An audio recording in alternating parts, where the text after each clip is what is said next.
उसी साल कहत पड़ गया। बेटे देखना मेरी तरफ, उसी साल कहत पड़ गया और कहत इतना पड़ा, इतना कहत था, इतनी खुश्कसाली थी कि सब्जे ने जमीन से सर निकालना छोड़ दी। तवज्जो, हुकूमत हारून के बेटे मामून की थी। मामून के पास लोग आए और आके कहने लगे खुश्कसाली है तो क्या करें। उसने अपनी मां से पूछा तो उसकी मां ने कहा उनके पास जाओ, जो कहें तो बारिश बरस जाती है। तवज्जो, मामून मेरे मौला की खिदमत में आ गया। ये अबू तालिब के बेटों का सिलसिला रहा है कि दुश्मन भी आ जाए तो हलाकत से बचा लेते हैं। यार क्या सुन रहे हैं आप, क्या सुन रहे हैं आप। आ गया मौला, बारिश नहीं हो रही, फरमाया क्या करें। कहने लगा जी मौला नमाज़ी इस्तिस्का पढ़वा दें। आपको शायद कभी इत्तफाक नहीं हुआ नमाज इस्तिस्का पढ़ने का। नमाज इस्तिस्का बारिश के लिए दुआ नमाज पढ़ी जाती है, फिर उसके बाद उल्टे हाथों के साथ दुआ मांगी जाती है। तवज्जो फरमाइएगा, नमाज इस्तिस्का पढ़ा दें। मौला ने फरमाया ये तुम्हारी मारिफत है, तुमने नमाज पढ़ने का कहा है, अब वो हम पढ़वाएंगे ताकि हमारे बाद आने वालों को पता चल जाए कि जब पानी ज़मीनों से रूठ जाए तो करते क्या हैं, वरना तुम अभी पानी मांग लेते, हम अभी बरसा देते। अब तो हम नमाज पढ़वाएंगे एक खुले मैदान में। तवज्जो फरमाइएगा, ईरान के लोग जमा हो गए, मौला नमाज पढ़वाने के लिए आ गए। मैं फिक्रा बदल दूँ, जो नहीं बोल सके वो उस पर बोल पड़ेंगे। यूँ समझ लें कि नमाज खुद नमाज पढ़वाने आ गई। हाय हाय मौला आ गए, मौला ने नमाज पढ़वाई। अभी नमाज तमाम हुई ही थी कि मगरब की जानिब से एक बादल उठा, लोग उठ के दौड़ने लगे। मौला ने फरमाया रुक जाओ, ये तुम्हारे हिस्से का नहीं है, ये तो फुला मुल्क में बरसेगा। लोग रुक गए, फिर एक उठा, मौला ने फरमाया रुक जाओ, ये भी तुम्हारा नहीं है, ये भी तुम्हारा नहीं है, ये तो पीले लोगों की सरजमीन पे बरसेगा। फिर तीसरा बादल उठा, मौला ने फरमाया ये भी तुम्हारा नहीं, ये तो काले लोगों की सरजमीन पे बरसेगा। फिर चौथा बादल उठा, मौला ने फरमाया ये मशरक बईद में बरसेगा। फिर पांचवा बादल उठा, मौला ने फरमाया रुक जाओ, ये भी तुम्हारा नहीं, ये तो यमन में बरसेगा। फिर जब सातवां बादल उठा ना, मौला ने फरमाया अब आराम से घर चले जाओ, ये बादल तुम्हारे हिस्से का है, दौड़ के ना जाना, मैंने बादल के पानी को पाबंद कर दिया है। खबरदार तेरे किसी कतरे से मेरे किसी शिया का लिबास गीला ना हो। जी आप सलामत रहें। बारिश इतनी बरसी, फिक्रा सुन लें, इतनी बारिश हुई, इतना पानी बरसा, इतना पानी बरसा जितना रज़ा चाहते थे। आप सुन गए, मैं कह गया। फिर अनाज हुआ, लोग दौलतमंद हो गए, इतना अनाज हुआ। एक ईरान में आगा जी आवाज़ तसव्वुर गूंजने लगी, काशिफ एक आवाज़ गूंजी, किबला एक आवाज़ पूरे ईरान में फैल। उस आवाज़ से आजकल भी बंदे घबराते हैं, क्योंकि रज़ा तो मेरे मौला का लक़ब है, नाम अली है। मौला के कहने से बारिश हुई थी, लोगों को अनाज मिल गया। वो जिस आवाज़ से बंदे आज घबराते हैं ना, उस वक्त भी कुछ लोग घबराए। हर तरफ से आवाज़ आने लगी, अली ने रिज़्क दिया। यार आप खा गए फिक्रा मेरा।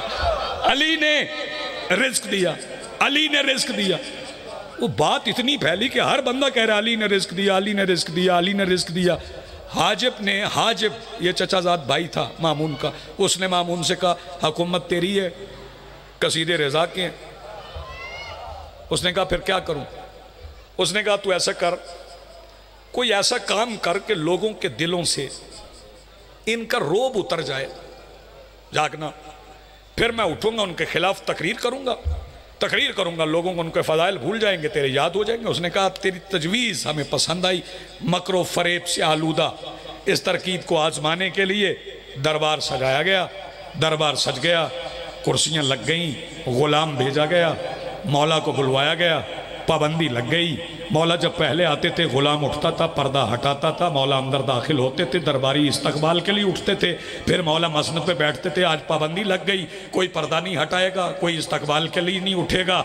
जब मौला आएंगे आके आम आदमी की तरह कुर्सी पे बैठेंगे, हाजिब उठ के खिलाफ तकरीर कर देगा। मौला के साथ अबा सलत चले, जब अबा सलत मौला के साथ चले, पर्दा हटाने वाला कोई नहीं था। अबा सलत ने कहा मौला मैं पर्दा हटा दूं? फरमाया नहीं, आज तू रुक जा, आज हम अपने तकवीनी इख्तियार के साथ दरबार में दाखिल होंगे। मौला ने हवा से मुखातिब होकर कहा गुलाम हवा पर्दा हटा। जिस बंदे को यार अभी भी समझ नहीं आई है, जो अभी नहीं जागा, हवा का झोंका आया, पर्दा उठ गया। जागना, पर्दा उठा, मौला दरबार में दाखिल हुए। जवानों पाबंदी थी ना कि कोई मौला के इस्तकबाल के लिए ना उठे। पता नहीं बंदा कौन है और कहाँ बैठा है जो इस फिक्रे भी मौला रज़ा की मजलिस से आवाज़ बचा के घर में फसाद बर्पा करने के लिए ले जाए। पाबंदी थी कोई मौला के इस्तकबाल के लिए नहीं उठेगा। मैं आलमैन के दरमियान खड़ा हूँ, मौला रज़ा के चेहरे पे मौजूद अली बादशाह के वकार ने दरबार में बैठे हुए हर बेज़मीर को गिरेबान से पकड़ के, कुछ हाथ अभी नहीं उठे, सब खड़े हो गए। मौला चले, मौला तशरीफ लाए, मौला मिंबर पे बैठे। जब मौला मिंबर पे बैठ गए तो हाजिब कायदे के मुताबिक खड़ा हो, कहने लगा आप क्या समझते हैं ये जो कुछ दिन पहले बारिश हुई है, अकीदे तो इस फिक्रे पे पता चलेंगे चाहे बाजार में बैठे, और मैं अपने लफ्जों का खुद जिम्मेदार हूं। वैसे मौला दुआ सिखाते हैं, मांगते नहीं हैं, क्योंकि वो वही चाहते हैं जो अल्लाह चाहता है। जब दुआ मांगते हैं फिर दुआ करना सिखाते हैं। दुआए कुमैल मेरे मौला ने मांगी नहीं, मौला ने सिखाई। सहीफा कामिला में जो दुआएं हैं वो मौला ने मांगी नहीं, मौला ने सिखाई हैं। इसी तरह मौला ने यहां भी नमाज इस्तिस्का पढ़ के दुआ सिखाई है। हाजिब ने उठ के मेरे मौला से कहा आप क्या समझते हैं ये जो कुछ दिन पहले बारिश हुई है ये आपकी दुआ से हुई है? मौला ने फरमाया दुआ भी समझा देता हूं, लेकिन याद रख हमने बरसाई है। भाई तवज्जो तवज्जो, आखिरी फिक्रे फजीलत के कहने जा रहा हूं। कहने लगा या इसका मतलब है कि आप खुद को मौजूद नुमा समझते? मौला ने फरमाया समझते नहीं, हम हैं। कहने लगा अच्छा अगर आप मौजज़ नुमा हैं तो फिर मौजज़ा दिखाएं। मौला ने फरमाया अच्छा मौजज़ा हम मर्जी से नहीं दिखाएं, मौजज़े का इंतखाब तू कर, मौजज़ा दिखाएंगे हम, बता क्या करें? उसने कहा आप ऐसा करें कि कहीं से कोई दरिंदा आए, कहीं से कोई दरिंदा आए आके मुझे खा जाए। मौला ने फरमाया कहीं से क्यों आएगा, यहीं से आएगा। अब कुछ हाथ रह गए। जब मेरे मालिक ने फरमाया ना कहीं से क्यों आएगा, यहीं से आएगा, जागना ने आदे हुसैन, तो दरबारियों ने एक दूसरे के चेहरे देखे कि ये हम में से कौन है, ये जो फरमा रहे हैं कि कहीं से क्यों आएगा, यहीं से आएगा। दरबारियों ने एक दूसरे के चेहरे देखे। मौला रज़ा ने अपने पुष्ट पे दीवार पे लगे हुए कालीन पे सुई के धागे से निकली हुई शेर की तस्वीर को देखा, शेर चला। अभी तक कुछ बंदे सो रहे हैं। मौला ने तस्वीर को देखा, शेर चला। बंदे हैरान हो गए, चलते हुए शेर को देख के बंदे हैरान बल्कि परेशान हो गए। जब वो शेर चला तो मेरे मौला ने फरमाया अय्युहल असद फखुज़ हाज़र रजुल, इस आदमी को निगल जा। शेर आया, उसने खाया। अब ये जो जवान बैठे हो, ये मुझे बताओ कि उसने छुरी कांटे से खाया? चीर फाड़ के खाना ना शेर ने। सफेद पत्थर का फर्श था, शेर ने पंजों से खाया, खून का एक धब्बा न पड़ा। शेर ने बताया कि तहारत के कहने पे निजासत का खातिमा ऐसे होता है। जी आप सलामत रहें। तहारत के कहने पर जी बिस्मिल्लाह, बिस्मिल्लाह आप जी काश तहारत के कहने पर निजासत का खातिमा ऐसे होता है। पूरा हाजिब खाने के बाद शेर मौला की तरफ जमीन पे रखा सर। अब संभालो दिल को, जमीन पे सर रखने से क्या होता है? शाबाश। क्या होता है जमीन पे सर रखने से? क्यों पे डरते हो? जमीन पे सर रखने से क्या होता है? सजदा। चलो मैं एक सवाल पूछता हूं, वो मुझे बता दो। कभी ये बंदे होते हैं बुत परस्त, बंदे होते हैं आतिश परस्त, इंसान होते हैं सूरज परस्त, हैवान नहीं होते। कभी कोई शिकायत आई है? क्यों आगा जी? कभी कहीं से कोई शिकायत, जी हमारी बकरी है, उसने एक बुत रखा हुआ है, उसे सजदा करती है। हमारी गाय है जी, वो आग की पूजा करती है। ना ना ना ना ना, युसब्बिहु लिल्लाहि मा फिस समावाति व मा फिल अर्ज़ तौअन व करहन, निबातात, हैवानात, जमादात सिर्फ अल्लाह को झुकते हैं, अल्लाह के गैर को नहीं झुकते, या वहां झुकते हैं जहां अल्लाह झुकाए। इसका मतलब है अगर शेर ने इमाम को सजदा किया तो अल्लाह चाह रहा था कि ये रिजा को सजदा करे। जी आप सलामत रहें। शेर ने सर रखा,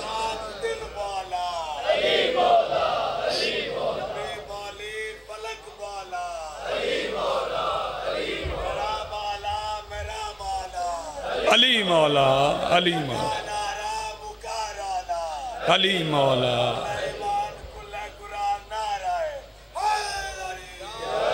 या अली। भाई तवज्जो। फिर शेर बोला, बोला धाड़ा नहीं, बोला। उसने गुफ्तगू की। तवज्जो। किस जुबान में? फारस की जुबान। दो रिवायतें हैं, फारसी में, दूसरी रिवायत है अरबी में।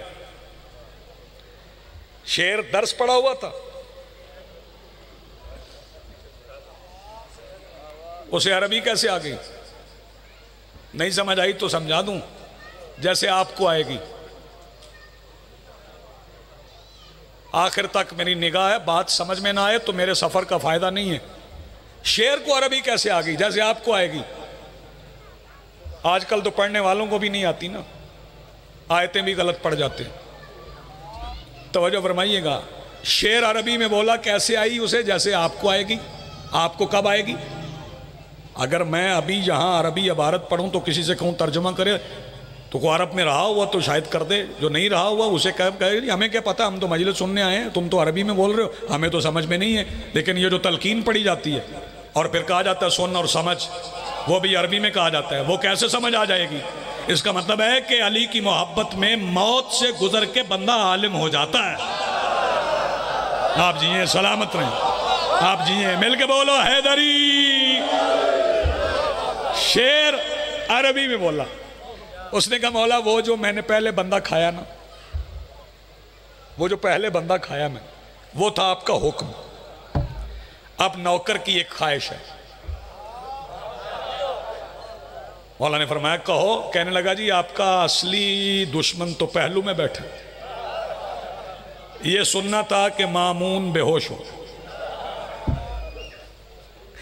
मामून बेहोश हुआ, वो पाँव के तलवे मले गए। जब होश आया तो कहने लगा असद, यहाँ शेर था। मौला ने फरमाया वो दीवार देख। हैरान होकर कहने लगा तस्वीर, शेर, फिर तस्वीर। मौला ने फरमाया अब तो हमें समझ जा, हम जब चाहें ला शय को शय कर दें।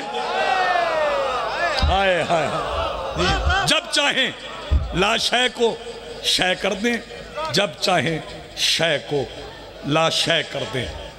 उसने कहा मौला फिर मेरी दरख्वास्त है कि वो जो मेरा नौकर, वो रिश्तेदार भी था जो खा गया, आपका इख्तियार है, वो वापस ले दें।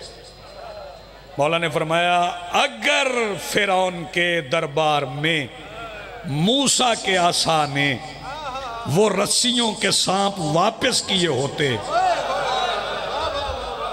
क्या बात है भैया, आप जिए सलामत रहे।